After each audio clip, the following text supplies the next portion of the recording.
The International Association of Firefighters and the International Association of Fire Chiefs have partnered to bring you this Wellness Fitness Initiative Revisited. It's no secret that the toll firefighting takes on the human body is significant, not only from injuries in the line of duty, but life-threatening diseases such as cancer and cardiac arrest account for the majority of firefighter-related deaths. But what should not be a secret is a well-thought-out and holistic fitness program that positively lowers these hidden threats. And it's more than just exercise, but a mind-body-spirit combination that offers improved health, behavioral wellness beyond fitness, and an intentional approach to working through the barriers to peace and strength, not only now as an active firefighter, but in the future after retirement, in the best years of your life. We start in Fairfax, Virginia with the Fairfax County Fire Rescue Department and their world-class facility that incorporates wellness for the whole person. Some 1,400 first responders utilize this center to improve their health. Battalion Chief Brian Edmonston. We've really become a lot smarter about how we do things and really more informed and engaged about what health, wellness, and resiliency are and those components holistically looking at the body. So the kind of the mind, body, and spirit.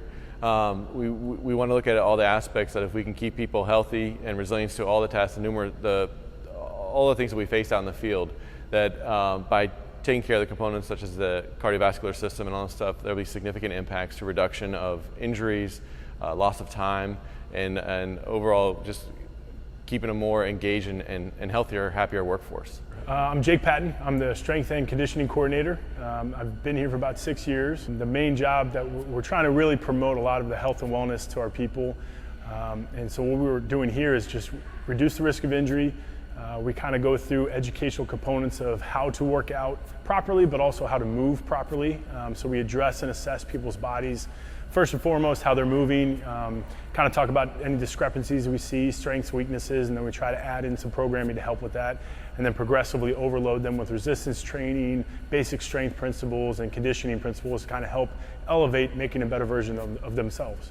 My name is Megan Loutz, and I am a full-time dietitian here at Fairfax Fire and Rescue, and I specialize in first responder nutrition. As a dietitian, I do a lot of one-on-one coaching, so that is free for our members. They can sign up by sending me an email, and we give them an individualized coaching plan based off of not only their goals, so weight loss, weight gain, whatever that is, but then also if they have any medical conditions. So if they go to doc and doc says, hey, your cholesterol is high, that's something that I can address as a dietitian.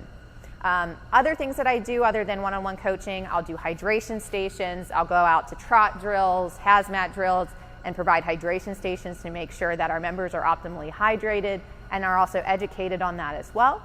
And then the last thing that I do is a lot of station visits. So I believe in boots on the ground approach when it comes to nutrition, which means being in the stations, being at the academy.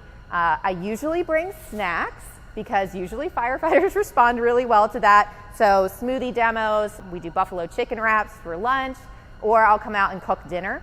And I've been lucky to have a budget for that from Doc. I try to get out to a station once a week, if not more. It just depends on how the schedule goes. One of the lessons learned, but many fail to realize, is how their diet affects their performance. Often the belief to achieving a healthier diet is synonymous with one word, restrictive. But Megan says that isn't always the case. I usually just say add. So can we add some fruit? Can we add some veggies? And how are we going to do that? So a lot of the wraps that I have, it has a handful of coleslaw veggies in it because they're cheap at the store, they're $1 and you didn't have to prep it. It's rolled in, you got a full serving of vegetables. Smoothies with fruit and maybe a handful of spinach, and having them try those recipes and get comfortable with how they taste. And usually once they've tried it, they're more willing to. So my biggest adage is, how do we add instead of take something away? Because as soon as I take away bacon from a firefighter, they're going to set me on fire and not put me out. So across the United States and Canada, departments discovered new insights and benefits while participating in the WFI program. In Huntington, West Virginia, the Compass Project provides first responders with tools that improve their ability to deal with high-stress situations in the moment, as well as strengthening their resiliency to process any effects of that stress. Former Fire Chief Jan Rader was instrumental in its creation and development. When we created Compass Navigating Wellness, we asked the firefighters and the police officers what they would like through small focus groups. And one of the biggest requests was a wellness center where they could meet and have shared experiences without outsiders. They wanted it just to be them. So first responders understand other first responders, and they wanted to be able to completely relax. So we raised the funding to build this center, and we are standing in the yoga room. Off to my right is a meditation room that can be utilized. We have an app where they sign up for what they would like to do. And of course we have the wellness part or the weight room that has all kinds of different types of exercise equipment that is geared towards job performance. I think through this process we learned that an appreciative community helps the mental health of our first responders. And we've done a little bit of campaigning on the stressors that our first responders go through and how there is a need to address their mental health as well as their physical health, so that once they do retire, they are just as healthy as they were while they were on the job. We also recognize that you have a lot of life stresses in your life, not just job stresses. There's marital issues, there's kids, and life gets in the way sometimes. Sometimes it's taking care of an elderly parent. That poses a lot of extra stresses, and we want our first responders to feel like they can reach out to our mental health coach or our physical fitness coach to get assistance with what they're going through. In order for us to fulfill our mission of improving their health, humanity, performance, and leadership, we really needed a brick and mortar home base for the Compass Center that includes all of the incredible workout equipment that you see behind me. So it was out of those focus groups that the Compass Center emerged, and we began actively fundraising and getting private donations and community support. The City of Huntington contributed the first $250,000 for the Compass Center itself, but this is a community effort that you see, and because of that, we're able to open the doors of the Compass Center. Treating both the physical and mental needs together has proven to be very beneficial. Known as the two Amy's, Amy Jefferson takes on the emotional well-being of participants, while Amy Hanshaw handles their personal fitness. One of the things that Amy, Jay, and I enjoy the most is working with the new recruits. That is where we see the program building, and we have a wonderful relationship with both of the chiefs. And both of those chiefs have come to us and said, we want Compass to be part of our recruitment program. We want these men and women who are coming to be part of our departments to know that Compass is for them right off the bat. So Amy and I have developed programming, both physical and for her mental, where we work with those recruitment individuals right off the bat. As soon as they get into the department and they're going and preparing for the academy or going through the academy, we are right there as part of that program, where I'm working with them on their fitness, and Amy J is working on their mental fitness, working with things like resiliency and signs of PTSD and things like that. I am Amy Jefferson, and I am the mental fitness coach for Compass.